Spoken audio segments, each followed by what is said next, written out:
At our college reunion, my wife's old flame, David, asked her a question that seemed to hang in the air. "If you could do it all over again," he said, "would you marry me instead?" My wife, Sarah, looked right at him and answered firmly, "Yes." The entire table, filled with our old classmates, went completely silent. Everyone was waiting to see how I would react. But to everyone's shock, I started to clap, slowly at first, and then a bit more enthusiastically. "It's not too late," I said, loud enough for the whole table to hear. "Don't miss your chance again." The room, which had been buzzing with conversation, fell silent instantly. Other classmates exchanged nervous glances, their eyes wide with a mix of shock and anticipation for the drama. All of them looked at me, waiting for me to explode or break down. Unhurriedly, I took a sip of my drink, as if the woman confessing her feelings wasn't my wife of 7 years. After finishing the warm drink, I stood up and continued clapping. "It's not too late to get married now," I repeated. "Don't miss the chance." The room grew even quieter.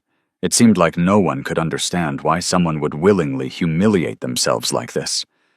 Even Sarah shot me a sharp look, her eyes filled with confusion and doubt. She probably thought I was trying to start a scene, or was planning some kind of revenge. The class president, trying to be a good host, rushed over to defuse the situation. "David and Sarah are just joking, right, Mark?" But I ignored him and turned to Sarah and our classmates, explaining seriously, "I'm not drunk. I've already decided to divorce Sarah. David, don't miss your chance this time." After saying that, I looked at David with a smirk. "Don't chicken out like you did 7 years ago, saying you're not good enough for Sarah." Sarah's face turned sour, her eyebrows knitting together. Her eyes, fixed on me, were full of questions and displeasure.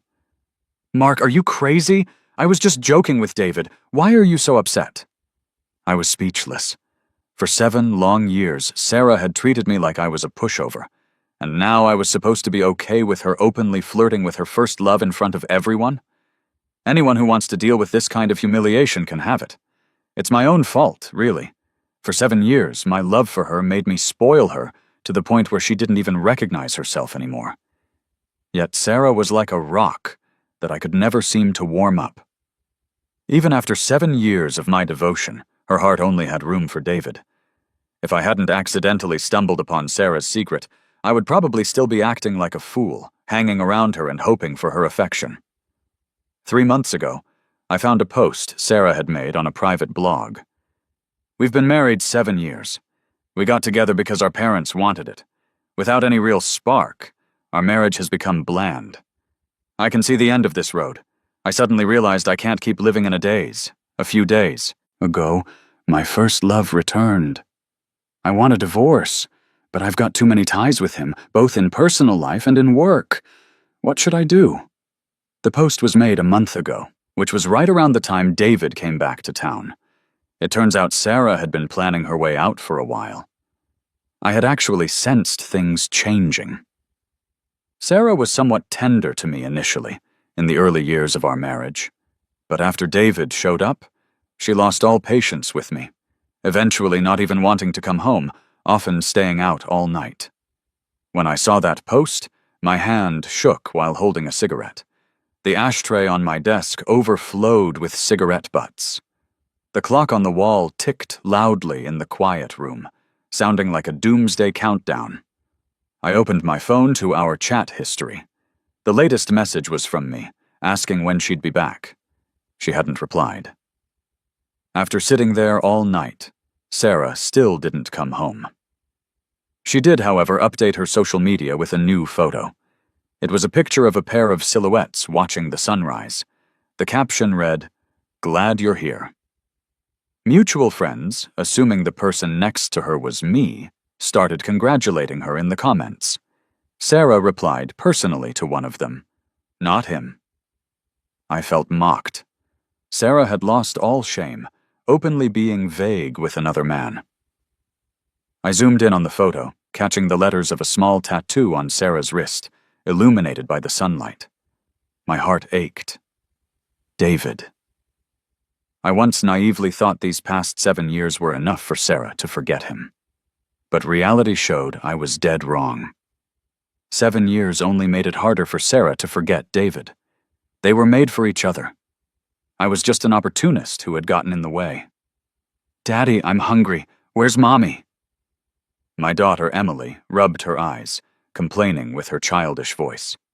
"Daddy, you stink. Why are you smoking so much?" She wrinkled her nose at me and frowned.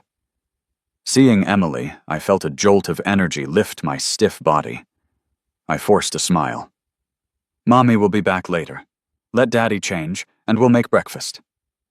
Emily was our daughter, the one I had adored for 4 years.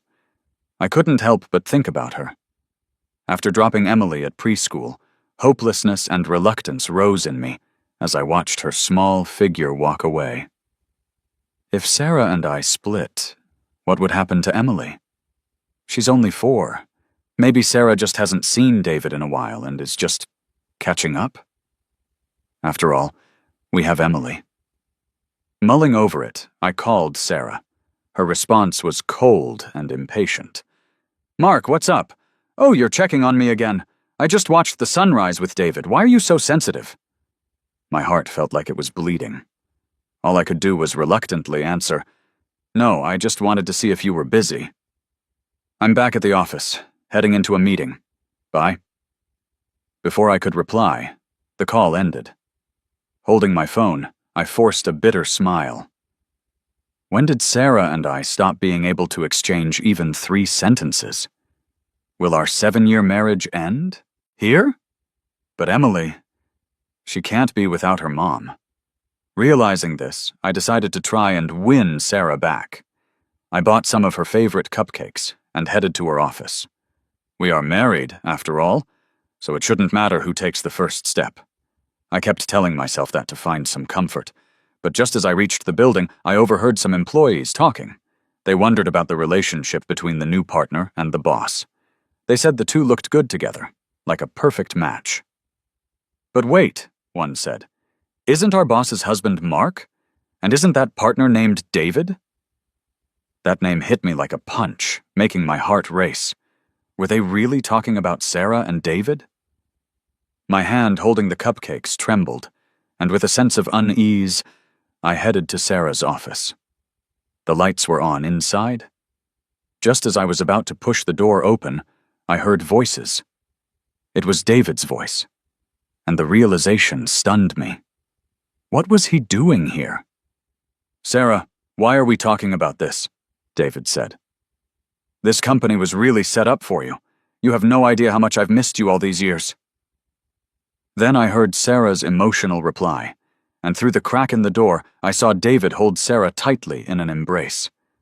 I was frozen, unable to move, my mind reeling from what I just witnessed. I don't even remember leaving the office building, just relieved that no one noticed me, giving my dignity a small measure of protection. But that image of Sarah with David wouldn't leave my mind. Sarah and I grew up together. David, on the other hand, was like the hero swooping in from a romance novel. We all went to high school together, but then I went overseas for college, while Sarah and David went to the same university. I heard they were the ideal couple that everyone envied. People even bet on their future, with the majority convinced they'd get married right after graduation. But just as they were about to take that step, the differences in family background became a major hurdle. David came from an ordinary working-class family, while Sarah's was wealthy and wouldn't accept a son-in-law without money or status. So, David left.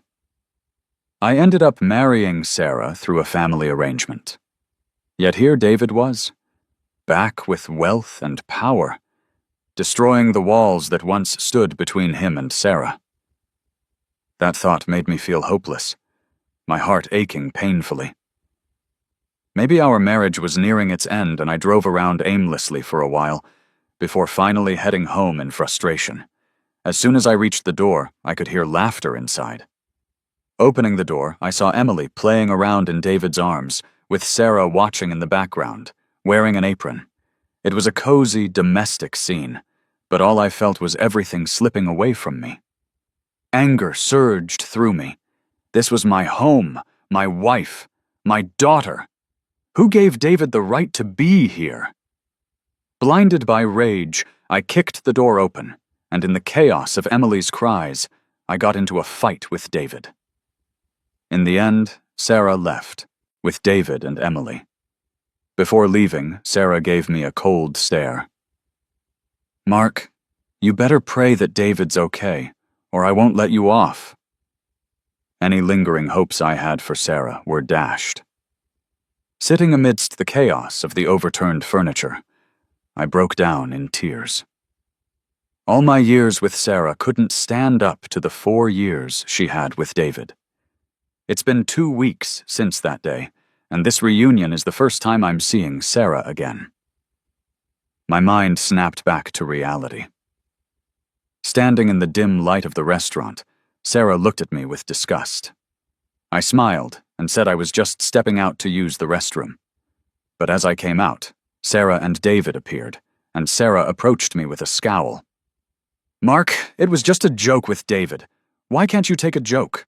What's the point of stirring things up like this?" I stayed silent, wondering why she was upset. I'm the one playing it her way, letting her have her freedom.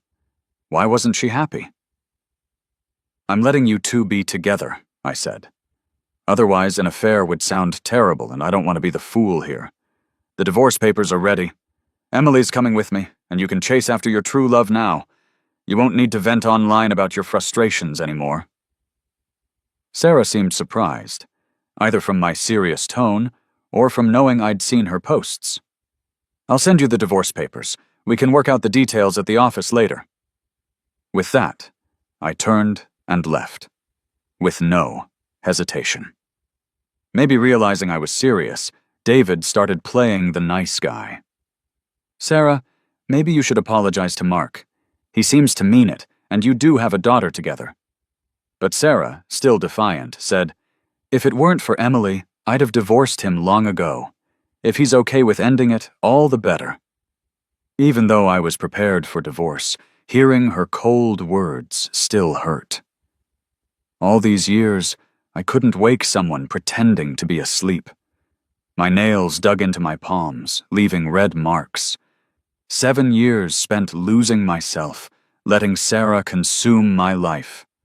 From now on, I'm living for me. I went back to the booth again. Everyone's eyes were on me. A love triangle is a juicy topic for gossip. Right after, Sarah came in too, with a stern face, following David. An odd vibe filled the room. The class monitor ran over and whispered to me, "Mark, are you really?" I couldn't help but smile. "No joke. I've already worked out the assets. It's fair and square, half and half. As for that company," I glanced over at Sarah and David, "you guys can keep it as a wedding gift. After all, isn't it named after you two? It holds special meaning." Hearing the company's name and seeing Sarah and David, the classmates who originally planned to say something just kept quiet. We're high school buddies. Everyone knew about Sarah and me, childhood sweethearts, the perfect match. Back then, many thought I'd end up with Sarah, but when I was all set to confess, she was already with David. I wished them well, or so I thought, until I realized David was unreliable. He let Sarah down, so I came back into her life, took care of her, loved her, and vowed in front of both our families. Sarah became the most important person to me. My pals called me a simp, or said I was whipped. I'd laugh it off. Being taken care of by a wife is happiness. How is loving someone being a simp? Now, everything's telling me being a simp does you no favors. When I left the restaurant from the gathering, it was getting dark. A drizzle started when I was about to drive off. Sarah hopped into the car. I purposely glanced outside. David was on the steps, staring us down. "Aren't you going with him?" I asked calmly, as if it was nothing. Sarah looked shocked. "I didn't drive. Why wouldn't I go with you?" I just stayed silent. We drove home in silence. Once home, Sarah started talking as she kicked off her shoes. Mark, I'm gonna rest for a bit. Didn't you say you bought those cherries I like? Wash some for me, will you?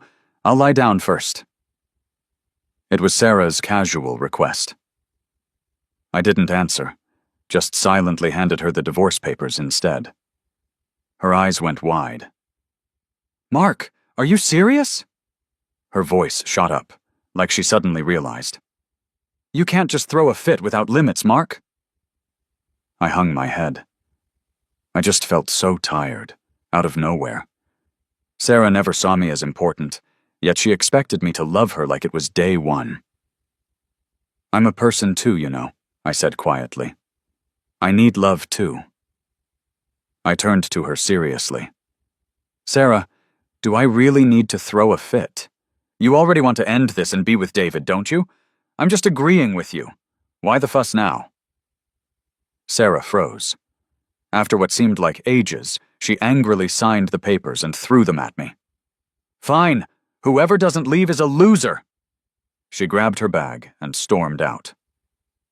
That moment, I felt a rush of relief. I went back to work at the Benson Group after leaving Sarah. I was tired, but strangely fulfilled. I was no longer troubling over how to please Sarah, or feeling down because of her. Maybe leaving her was the right choice. But life never stops stirring the pot. A week of cold shoulder later, Sarah came to see me with Emily. Hearing the secretary say Mrs. Harrison and Miss were there, I was taken aback for a second. Mrs. and Miss? Seeing Sarah and Emily at the door, I got it. Sarah had brought lunchboxes, smiling at me.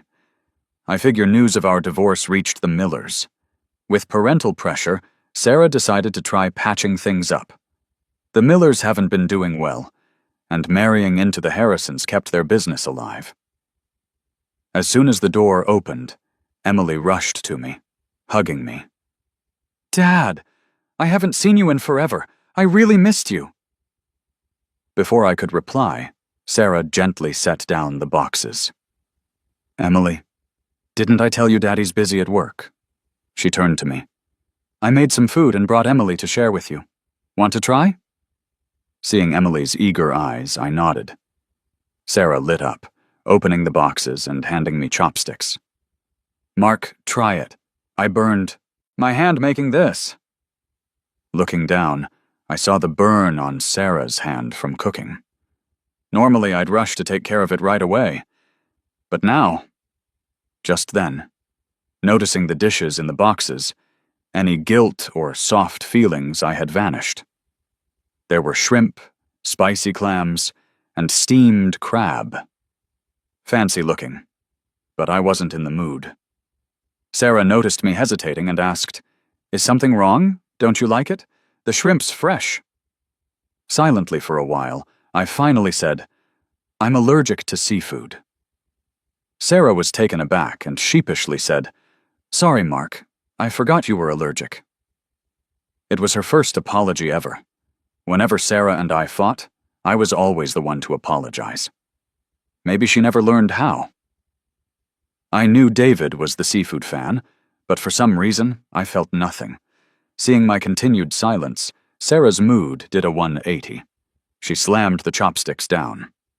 I apologized. What more do you want? I sighed, looking directly at Sarah. Divorce, if you want. You don't have to worry. The Harrisons and the Millers have known each other for so many years. Getting divorced won't make it awkward for any of us. Sarah instantly lost her temper. She stared blankly for a while before pulling my hand and apologizing. Mark, I'm begging you. Don't do this. Didn't you say you'd love me forever? My heart felt heavy. But Sarah, it's you who said you don't love me. Dragging this out is pointless. I'll explain it to our families. They've shared so many years together, they'll understand. Sarah fell silent. When she finally looked up, all she could say was, I'm sorry. April came around, and the J City Chamber of Commerce's annual gala was on the horizon. Normally, Sarah was my date. But this year, as I pondered who to take, a woman came barreling toward me with a cup of coffee. In no time, the coffee had drenched my entire front, leaving stains all over my crisp white shirt. Damn it, it was brand new. I furrowed my brow, ready to say something. The woman across from me kept apologizing, insisting it was an accident. I sighed in resignation. It's fine. Just be careful next time. That coffee's pretty hot. Just as I was about to walk away, the woman burst out laughing, pointing at me. Mark, you're still the same. So good-natured, letting someone soak you in coffee and just moving on after an apology. I looked back and realized her familiar face. Don't you recognize me? You've got no conscience, huh? Her face was the same as I remembered, and I was pleasantly surprised. You're Chloe. How long have you been back? Funny you ask. Are you free tonight? Chloe shook her head, and I could finally relax, having found my date sorted. When Chloe went to try on a dress, I received a message from Sarah. She was asking what I'd be wearing to the gala so she could match. I quickly replied, letting her know I'd already found a date. Then I turned off my phone without a second glance. At the gala, glasses clinked as J-City's most notable figures mingled, including Sarah's parents. My own parents opted for a vacation since I returned to the Benson group. With wealthy families, the idea of a proper match is drilled in, so everyone knew about my marriage to Sarah. But when I walked in with Chloe on my arm, Sarah's face darkened. She lifted her dress up and stomped over. Mark, who is this woman? Why is she your date? Sarah was fuming, anger written all over her face. Chloe leaned in, whispering a question to me that only my lips could convey. Is this your ex-wife? I nodded. On the way over, I'd shared the story of Sarah and me with Chloe. The next moment, Chloe switched her hold from my arm to my hand, her voice as sweet as ever. Mark, who is this woman? Why is she calling for you? She's kind of scary. I'm scared.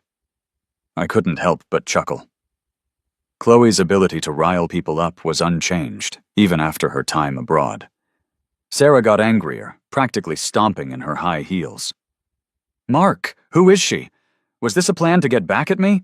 I've always been your wife. How could you bring another woman as your date? Watching Sarah's upset expression left me speechless. She was once my everything, yet she had been indifferent. Why defend the title of wife now, when David's gaze almost burned holes into me? With a nod toward David's direction, I said, Sarah, David is right over there. Why are you looking for me? Sarah froze, tears beginning to fall. When did Mark become so impatient with her? Sarah opened her mouth to explain, but found no words. All she could manage was to weakly clarify. David and I just ran into each other. Just talked a bit. I laughed. David, a guy new to the scene, got an invite to this party that easily? Without Sarah's help, I doubt it. At that moment, David appeared beside Sarah, gently taking her drink, speaking affectionately. You got drunk last night.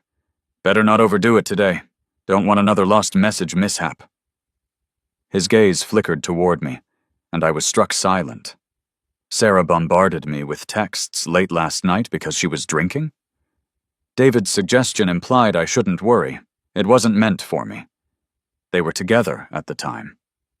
Looking up, I caught David's challenging stare. This guy's afraid I'm reconsidering the divorce?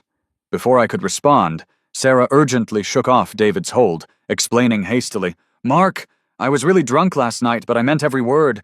I can't let you go.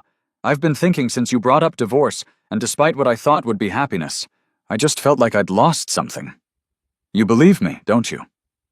I frowned, feeling disconnected. What's the point of explaining? We're nearly divorced. Her actions are hers alone now. The tension between us drew everyone's attention. Ready to clear the air before gossip overwhelmed us all, I ignored Sarah's pleading eyes. To everyone, I plainly stated, yes, we're getting divorced, but the Harrisons and the Millers still have a working relationship, so Sarah's actions have nothing to do with me anymore. Since Sarah didn't want to make the divorce public, Let me do it." When I straightforwardly ended things, Sarah's eyes widened, and her expression froze. She stared at me, her eyes filled with confusion and bewilderment. Meanwhile, David's eyes were filled with excitement and determination. It took a while before Sarah reacted. She raised her voice sharply. "I didn't agree to the divorce. I don't agree." I calmly replied, "You've already signed the divorce papers. You signed them yourself. You said you didn't want to be with me anymore, that your first love returned. You want a divorce. Do you want more details?" "Stop it!" Sarah shook her head, biting her lips, hoping to soften my heart. There was a time when her pout would make me drop everything to comfort her, but now I'm exhausted.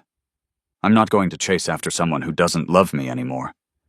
As the meaning of my words sank in, and seeing David and Sarah practically flaunting their connection, Sarah's parents felt humiliated and dragged her away from the party. Somehow, after saying everything, I felt an incredible sense of relief. Chloe even applauded me, surprised that Mark actually stood up for himself for once. Not bad, not bad. After the party ended, I dropped Chloe off at her place. Under her husband's murderous glare, I went in for a cup of tea. Seeing Ryan clinging to Chloe, I couldn't help but laugh and gave them a thumbs up. "You two are perfect for each other.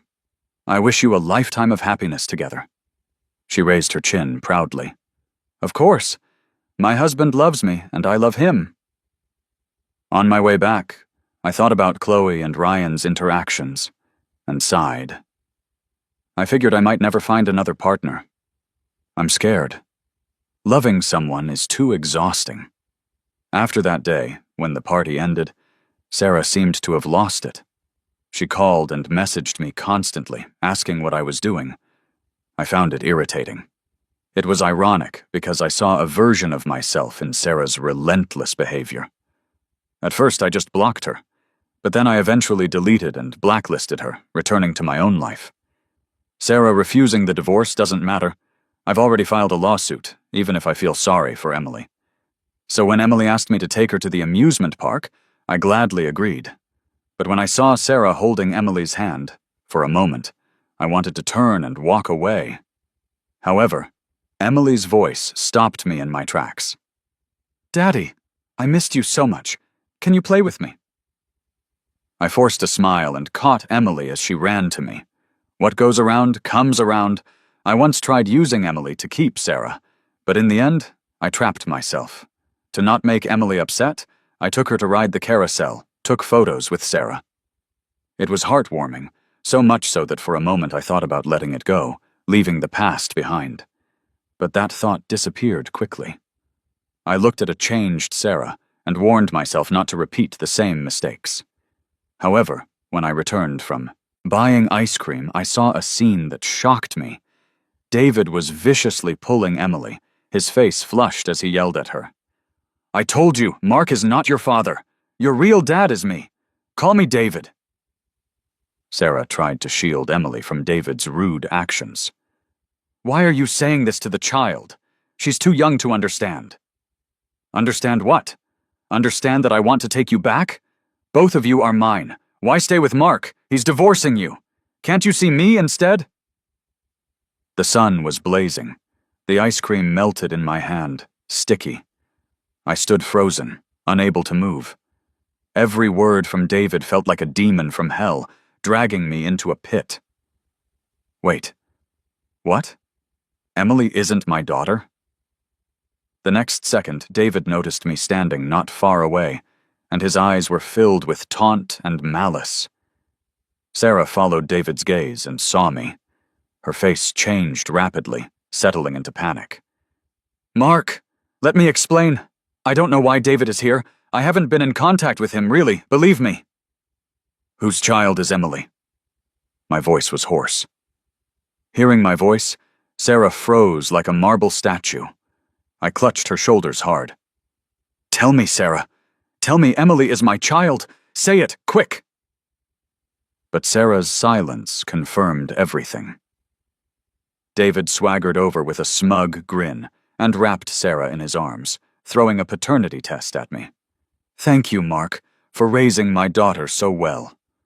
Suddenly, anger surged in me, and I lunged at David, exchanging blows, fist to flesh. "Emily is my child. She's mine." Emily saw this and started hitting David, yelling, "You bad man! You're bullying my dad! I'm going to hit you!" Seeing Emily rush over, I held back, and David got the upper hand. In pain, I watched David and Emily closely. I only then noticed how similar they looked. In an instant, my mind went blank. Everything felt like a dream, a painful and unbearable dream. When I woke again, I found myself in a hospital. The cold disinfectant smell lingered under my nose, my muddled brain heavy and unable to think. Sarah sat beside me, red-eyed. "Mark, you're awake." I pulled my hand away from her, my lips pale. "Where's Emily?" "I sent her home." I closed my eyes and rasped out, asking how long ago Emily happened. Sarah hesitated and said it was 5 years ago, when I went overseas on a business trip. 5 years ago, Sarah had a deal abroad and went to the US. Not long after, she got pregnant. Thinking back, her behavior was indeed odd. When we were together, she treated it like a task, even telling me she didn't want kids. I love Sarah, and since I figured my older brother was around, having kids wasn't a big deal. After returning, she was unusually enthusiastic towards me. Looking back, maybe Sarah was trying to make it up to me out of guilt. It's been 2 days since I found out Emily wasn't my kid. During that time, I shut myself in my room, going through Emily's childhood photos. With a heavy heart, I chose to contact Sarah. She answered almost immediately, unlike before, when she was often unreachable. "Mark, have you forgiven me?" Her voice was anxious on the other end of the line. "When can we meet up and talk?" Okay, I'll come over right away. Let's meet at home. I'll be there soon." I was about to say I was still at the office, but Sarah hurriedly hung up. By the time I wrapped up work, it was dark. As I got off the elevator, I saw Sarah crouching by the doorstep. When she saw me, her eyes lit up. "Mark, you're home! Why doesn't my key work?" Her voice was tinged with disappointment. "I forgot to tell you, I changed the locks. The house is mine. You have the other one." "Mark, don't be so distant. I know I was wrong. Please forgive me, will you? Pretend I just took a little trip. I swear I won't hurt you again," she pleaded. I couldn't believe my ears and blurted out, "Sarah, we've been together 7 years. You despised me, left, and now you regret it? What do I mean to you?" Sarah looked pale, her eyes turning red. "Mark, I know I messed up. Can't you just forgive me this once?" I stayed silent. That's when Emily ran out and hugged my leg. "Daddy, are you leaving me and Mommy?" Emily's eyes were full of tears. I had to admit knowing Emily wasn't mine didn't change how her tears tugged at my heartstrings. But I knew I couldn't let this go on forever. Sarah deliberately brought Emily to soften me up. Realizing that, I pushed Emily away without expression. "Emily, I'm not your dad. You're Sarah and David's daughter." Perhaps the little girl couldn't understand why the dad who spoiled her for 4 years would suddenly reject her. But I had to move forward for my new life. As I prepared to leave, Sarah called out with a pale face, "Mark, are you really giving up our history so easily? We have Emily. You care about her, right? I could give you another child if you don't want Emily. Just please, Mark." I sighed. "Sarah, you've got it wrong. Loving someone can be sparked by a glance, a moment. My love for you grew over time. But disappointment grew too. From you ignoring me, being cold, giving up. I've had enough. I want out. I once really loved you, could sacrifice everything, but my relentless love just burned like a moth to a flame. I never saw even a spark of love from you. Even a little would have convinced me, but I can't convince myself anymore. I'll never forget you confessing to David." The color drained from Sarah's face. "I'm sorry, Mark." She didn't stop me from leaving. She stood there, holding the crying Emily, watching me go. Later, I completely separated from Sarah. I heard she didn't end up with David either. Epilogue. I'm Sarah. I was married to Mark for 7 years, until we split when I was 30. I was the one at fault. I let Mark down. The daughter he cherished for 4 years wasn't his. That night in the US with David was thrilling. He was my first love. If things were different, we might have been married with kids by now. So when I got pregnant, a secret hope bloomed within me. But when our daughter was born, she resembled David so much. I was scared and filled with guilt. Louis adored our daughter and me. It just highlighted how low I'd sunk. I didn't deserve Mark. David's return gave me a thrill Mark couldn't. I was lost in it. Until Mark found out the truth, I was terrified, but somehow relieved. I'd lost Mark completely. 3 years after our divorce, I was diagnosed with stomach cancer. The doctor said it was due to my drinking and bad eating habits. At that moment, I couldn't help but think of Mark. Back when we were still together, he'd make special meals for my gastropathy, always prepared breakfast. Without Mark, I drowned my sorrows in alcohol. Many times I asked myself why I'd lose Mark, why I'd commit so many heartbreaking actions. I truly regretted it.